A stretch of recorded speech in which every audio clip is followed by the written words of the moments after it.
Hello and thank you for joining us. It's a new week. This is Business Nigeria. These are the top stories we're tracking for you at this time. President Bola Tinubu pledges to make transportation industry pride of Nigeria's economy. AFDB pledges $40 million to support AGIA green infrastructure financing. Air Canada grounded as striking unions refuses to return to work. Well, let's start our conversation today by, of course, looking at what is playing out in the commodities market. $3,394 ounce of gold is going for this afternoon, and it's positive 0.34%, plus 11.40. This commodity is obviously doing well in the commodities market. Silver is $38.66, positive 0.49%, while copper is $454.25 and is negative 1.30.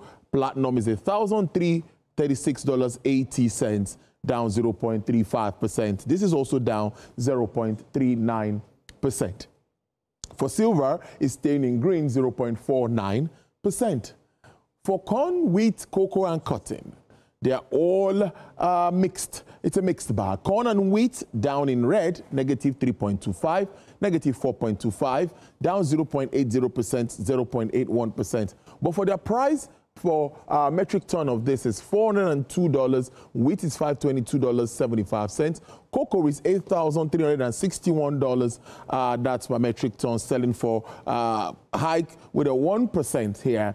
Cotton is $67.56, positive 0.02, and is up 0.03 in percentage points. Cocoa is positive 83.00. Let's move to see what the global market is looking like.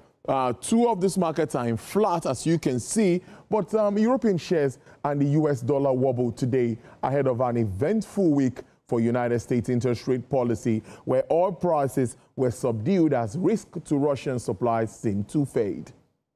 The Pan-European Stock 600 index was little changed in early trading after hitting its highest level since March, while the MSCI's All-Country World Index hovered close to the record high touched last week. Earlier in the Asian session, a cautiously risk-on mood saw indices in Japan and Taiwan make record peaks, while gauge of Chinese stocks reached its highest level in a decade. The prospect of lower borrowing costs globally has underpinned stock markets, and Japan's Nikkei climbed to a fresh record high. But MSCI's broadest index of Asian Pacific shares outside of Japan is in green, 0.3%.